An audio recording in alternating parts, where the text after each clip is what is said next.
Well, I'm here with Mae Whitman for Awards Radar. We've spoken before, actually, and I'm really happy to have this new opportunity to speak with her again. Me too. Hi. I knew it. I called it. I was like, I know Diego. Yeah. Like, if anybody's listening out there, she knows me. We're totally friends. Yeah, She's coming to my birthday later this that's year. right. Can't wait. Any minute now that invitation's gonna come rolling in. Absolutely. I'm gonna contact your team. I wanted to ask first of all, because we're gonna go a little bit more deeper into this Cool. role because of the time we have. How did you fall in love with Lindsay when you started reading the script? Man, honestly, it was such a collaboration of incredible pieces. I wish I could say there was like one thing specifically that made me want to do this part, but honestly, it was kind of the whole patchwork quilt of it. I feel like when I read the script initially, I just thought it was so funny and it was so smart, and it was easygoing and approachable and relatable, but underneath it were kind of all these themes that were really important and more sort of deep and comprehensive and complicated, and things like, mental health and depression and insecurity and all these things that I think, it's easy to sort of really hit those nails on the head when you're sort of doing a show that's very dramatic and it's, oh, look, depression, can you believe it? But, a lot of things don't work like that. A lot of, the time we're just walking around with all of these anxieties and the things that the insecurities we're dealing with, and we're also sort of like just operating in the world, on a lighter scale. So I was kind of amazed at how like Stephen and Danielle were able to sort of write the depth and the complexity while also making it just really fun and funny and easy. And it felt like it was very much in my language. And, something I love specifically about Lindsay is she's she's bold. She sort of like jumps in before she necessarily thinks. She definitely is, because I feel like I have a similar situation. I'm very like spontaneous and, and impulsive and brash. And I feel like it was fun to play someone who was sort of stuck in this situation that was smaller than she is, and sort of was brave enough to take the leap without really knowing where she was going to land. And I think like that to me is something that's so important, because I've been in that situation where you're like, well, I guess this is just what it is. I should just give up and have this be it, because at least it's safe. And I think it's some of the best things in my life have come from the times that I've jumped off the ledge and had no idea where I was going to land, but I knew that whatever it was, it would be more true to who I really was on the other side, So I really loved that. And I think in like comparison with Miguel, they have this really cool balance where it's like they're so different, and yet that's sort of, they balance each other out in that way. He kind of gives her the stability, and she kind of gives him the freedom to be a little bit more intuitive, and brave. And I think also then, of course, it's a friggin' musical, and you're like, I was gonna like, with all the people, by the way, I mean, Thomas and the Lopez's, everybody that was involved in this, it's like they're literally like the top of their game in each category. So it was like a little bit intimidating and scary, but I've never done a musical before. And I was like, it's always fun and terrifying for me to do something that I've never done before. And I was like, you know what? Might as well take a shot at this, because then at least I know I'll be able to like be brave enough to try, and I'm so glad I did, because it changed my life. I'm sure it did. I'm sure it did. Actually, I've been so fascinated by it. I've been rewatching, just to prepare for this. You're actually paused on a TV like right next to me, like, Cozy. yeah. That's why I got so freaked out with the phone call. But I wanted to ask, also because of what you mentioned with mental health. Your character is a protagonist that constantly loses. She Yeah. constantly fails, and that is not very common to see in storytelling. So, what do you hope audiences take away from this character that has more struggles than she can keep up with? Totally. And also, I think to add a layer to that, it's especially rare to see it be a woman who's, failing.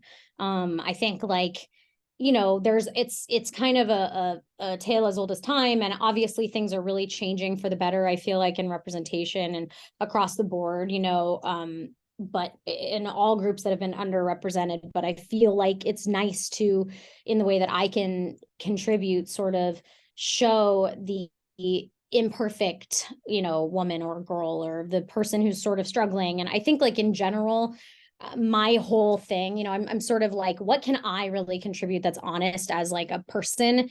And I'm a mess. Like, I constantly fail. I'm constantly trying things and it doesn't go well. And it's like, it's so not polished and it's so not perfect and it's so uneven, my life, that I feel like it's so important to show that, because I'm like, if one person can watch this and feel a little bit better about the way that, their life is going, or what their process is, or whatever, then that feels like the whole point of the job that I do, because it really is about communication. And I feel that that's something because I'm such a mess, I'm uniquely equipped to sort of express that vulnerability and that, like, honesty, that and it's how I feel truly in my real life. And it's why I sort of gravitate towards projects that kind of show that vulnerability, because I think it's what I'm kind of the most equipped to portray. And so for me, like, I think that it's really important, for people who sort of have always felt like a misfit, or that are, they're judging themselves, or they think that they should be doing something a certain way. I struggle with that as well. And yet I'm still here doing things the way that I do them. And sometimes it works and sometimes it doesn't. But, I think the important thing is to just, like, learn and to just pay attention to yourself. And I'll try to be a little bit more gentle with yourself, because your intuition, it's sort of the John Lennon thing of, like, life is what happens while you're making other plans. Your intuition and who you are is happening while you're sort of panicked and judging yourself and thinking you should try to be someone else. So I feel like the more you focus on doing what you need to do to be the most honest version of yourself, then you don't have to be so panicked about controlling the outcome, because you'll end up in the right place. Absolutely. I just want to quickly go back to when you mentioned that everybody's at the top of their game when it comes to the other departments of the show. You are too. Like, you and Carlos, come on. Please. Come on. I recently had the chance of visiting LA, and I was like, somebody was driving me around, and I saw this huge billboard on the side of the street. And it was you and Carlos. It was the two of you in this massive billboard in the side of the building. And so this show is creating a great impact, with everything. That makes me really happy. I still think I've been doing this for 31 years, and I still think it is the coolest thing ever that I get to be on a billboard. I'm still like, I like call my mom and I'm like, go to Sunset in Alvarado. It's such a treat. It's such a gift. It's such an honor to be able to do this. And I'm really glad, that they really wanted to get the word out there about this show, because I do think it's really special. And we put, like, a lot of our heart and soul into it. And obviously Carlos is, like, the most talented person ever. And it's really annoying. I'm like, stop being so talented so I look better, please. You're killing me. You both look great, but I do want to speak about that man. I miss him. Yeah. He was here last time. Oh yeah, that's what I was gonna say. Yeah, he was here with us last time. Yeah, he's the best. So annoying. And it's like, I'm like, I wish there was something bad I could say about him. Like, I wish I could be like, yeah, he's talented, but, like, he's an asshole. But he's not. He's, like, the nicest guy on the planet. And he's so talented, and he's really, like, again, I remember after we did the chemistry read, it was so apparent, that he was the person for this, because, like, I think the important thing about Miguel is that you see this tiny tip of the iceberg of who this person is. And then underneath it, there's just this, like, massively feeling, sensitive, kind-hearted person. And I think, but, he's worked so hard to build walls to keep himself safe. And I think, like, Carlos really had that there was, you could get a little bit of the vibe of who he is, but underneath it, you could just sense this, like, bleeding, beautiful, sensitive heart. And I think that was really one of the most important things about Miguel. And he was also just such a good actor. And I mean, I've said this before, but I'm like, I'm so judgmental that I'm like, I went home and told my best friend Miles that, I was like, yeah, and this guy Carlos was actually a really good actor. And Miles was like, I haven't heard you say that about anybody in years. And I was like, I know. So it was, like, really fun to act with him. And you get all jaded about stuff, and then something comes along, a project and people and whatnot that feels really new and important and special, and your heart opens up and you get excited about stuff again. Absolutely. You beat me to this because I was gonna ask. Last time we spoke, I told you guys you had chemistry like Andrew Garfield and Emma Stone did in 2012. So I kept thinking about it after that conversation happened, and I had to ask now, how did that chemistry read go? What were the vibes in the room? What was that spark that you guys found with each other? And it was so fun. I mean, for me, like the thing that I feel like is so important that you would think would be obvious, but is actually really hard to find is somebody who's a good listener. I think like it's such a trap to come in, you know, and auditions are shitty. It's like you're stressed out and you're trying to remember your lines and you want the job and you're tense. And I mean, I still, again, I've been doing it forever. My neck gets so tense before an audition because you're just like, it just feels like, you know, as opposed to what it should be, which is a chance for everybody to be like, hey, does this chemistry make sense for us all? Do we all want to work together? What's your thing? What's my thing? How does this work? And I feel like, you know, it was really, and also you have somebody like Thomas Kale, you know, who's directing you, and he's such like, God help me, an actor's director, in that he is like, he's really attuned to knowing how to communicate with actors, and that's also a rare thing. And so I feel like so much of it was always he set a tone on set that was so comfortable, where you didn't feel like you had to cover your own ass. You could actually try things and trust the person and know that like they were gonna catch you if you fell. And so I think like the chemistry was so fun because we did it in this huge studio space. And I remember there's the scene where I'm supposed to be like chasing Carlos through the woods, and it's like this emotional scene and blah, blah, blah. And like Thomas literally was like, okay, I want you to chase him around this studio, like actually chase him, like run in circles and like try to catch him. And like, you try to avoid her, and like till she finally like absolutely doesn't let you go anymore. And like this mother was running fast. I was like, I didn't come here to run. I took my shoes off. I was like, all right, you know what? I'm going to catch you. This is game over. And so we like ran and we were out of breath, and it was so fun. And it's like, that's the thing, you know, my acting coach, Andrew, would always say, this is like play for real. And I feel like it should be fun. It should be spontaneous. It should be new, you know, and fresh. And that's like, you know, something that I've always really like loved about it and valued, is when you can kind of bring that sort of like, you know, unexpected surprise element to things and see what comes out. And I think you know, I was throwing things at Carlos that were different every time, and he was responding and reacting differently every time. And, you know, you could see that he was like actually listening. And I think like so much of what made this whole project special was just cultivating, you know, we recorded an entire album. We did a whole thing for like a month before we even filmed anything. And so it really like, we were able to really bond all of us together to sort of create a really safe environment. And so I think like Carlos and I just created a kind of safe place for each other to be vulnerable and honest. And then like in that, you just sort of form, when you have like a good co-pilot, it's so much easier because you can always turn to them, and you know somebody has your back, and vice versa. So I think that was like really important in finding that with him, because that's like kind of the most important, you know, thing about these two characters, is they're a safe place for each other, you know. Absolutely. I love it. I just love watching you two. And I wanted to ask, you know, going back to Thomas Kail and how he directs actors, filming a musical is complicated enough, but what did you think about the close-ups, having to sing your heart out with a camera an inch away from your face? What was that process like for you? It's weird. Sorry, that's my mom. It's weird. She always knows when I'm like busy, and then she texts me. I'm like, Mom, okay. It's fine. She can be included. She can be included. Yeah, I'm like, Mom, go look at the billboard.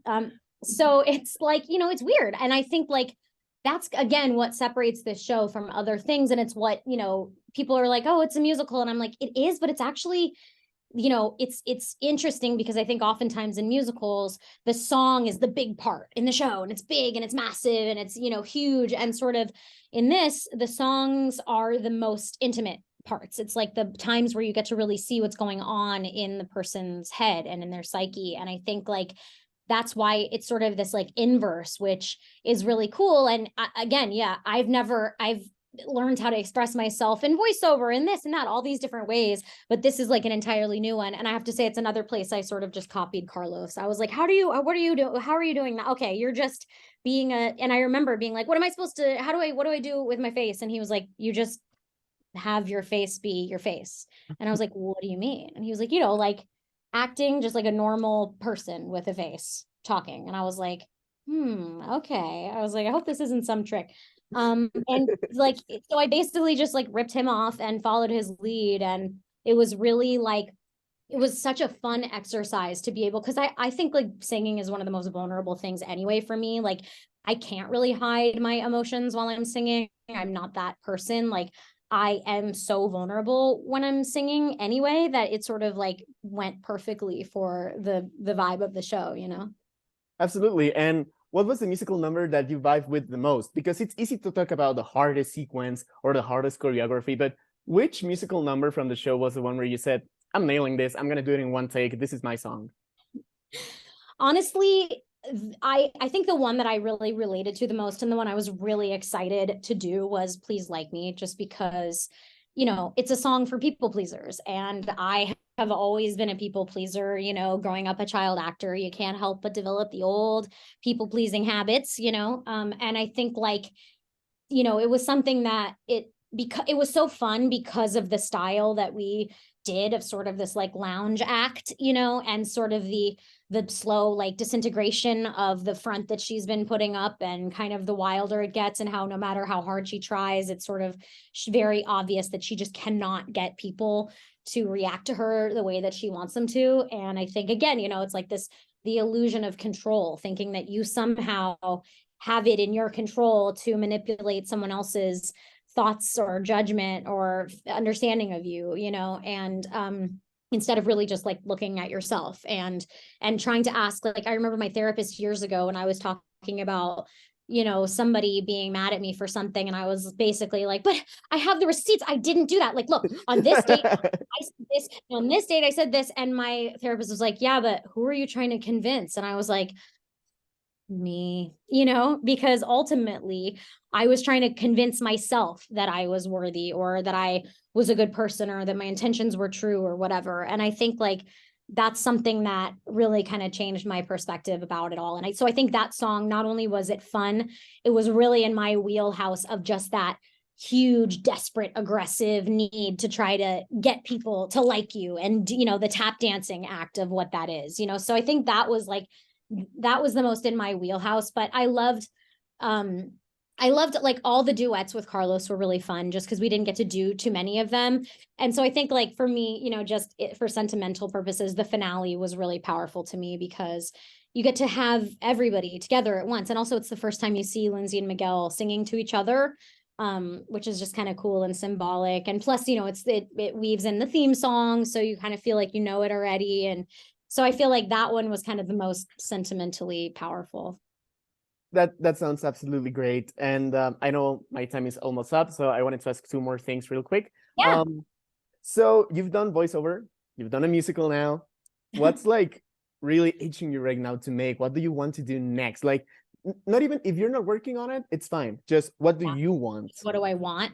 Yeah. I really, really, really hope that someone is listening, and that they will let me be the late 90s, early 2000s style female protagonist in like a thriller. And it doesn't have to like, you know, rewrite the whole book. It doesn't have to be all artsy and cool. In fact, I don't want it to be. I want it to be like a bone collector, solid ass 1990s. I'm in a leather jacket. I'm walking, I'm running. There's a guy, he's chasing me, whatever. I don't care. But I'm obsessed with thrillers, and especially thrillers from that era. There was just something about it that it's just so enjoyable to watch. And so either like a mystery or a thriller, I'm all about that. So hopefully somebody will call me and make that They will. happen. I will be first in line to interview you about that, because this project is happening. I don't know who's watching this, but Yeah. it's But happening. if there's anyone, yes. If there's anyone, yeah. And finally, I can't help it. Listen, you're going back to Scott Pilgrim.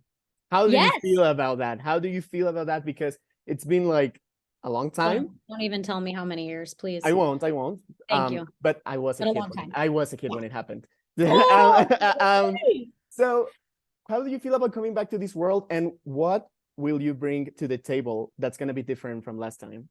good question. I mean, I love coming back to this world. The thing is, like, the roles that I do, they like never really leave me ever. Like, there's not a single one that I'm like, that's in the past. I'm like, I am but a patchwork quilt of all the things that I've done in the past. Again, I'm so embarrassed, but don't make that the headline. But I feel like, you know, for me, like Roxy that was such an amazing project too, because like I'm still obsessed with Edgar Wright's filmmaking. I think he's such a genius. And I remember seeing Hot Fuzz in the theater and being like, what the fuck is this? I was just like, I don't even know what I'm seeing, but I'm obsessed with it. And so when the opportunity arose to work with him, it was like such a dream come true. And plus, like, I made so many good friends on that. And, you know, I just feel so lucky to have been a part of that, that to be able to like bring it back. I'm like, Scott Pilgrim never goes out of style. So it's like kind of the perfect time to bring that back. And I think it's cool because without giving anything away, you get to see a little bit more of Roxy and kind of her motivations and who she is and stuff like that. So I really liked that because you kind of only get to see her through Scott's eyes in the movie. And so it's kind of fun to be able to get to like learn a little bit more about her as a person. I'm gonna be so excited for that. Last but not least, final question because my time is up. Avatar's coming back to the big screen. Yes. I'm not gonna ask you if you're in it or not. I'm not gonna get into the NDA of it all, but I do want to ask something more personal. What do you hope for your girl Katara? What do you hope for her in these new films that are coming up? Honestly, Katara is another one who is such a huge part of who I am. And I feel so honored that I got the opportunity to play her. And I'm just excited that we get to see a new iteration of her and a new sort of who she is, and to have actors come in who honestly fit the role much better, and who like I'm so happy to pass the torch on. I think like I'm so thrilled to be a part of her growth. And I think like again, it's also important that we all grow, you know, and that we all move towards things that are more true and more honest. And I feel like that's sort of what's happening with this iteration of the show. And I'm absolutely thrilled that I get to have a little bit of a piece of that in my heart forever, but I really can't wait to see where she goes next. Absolutely. Thank you so much.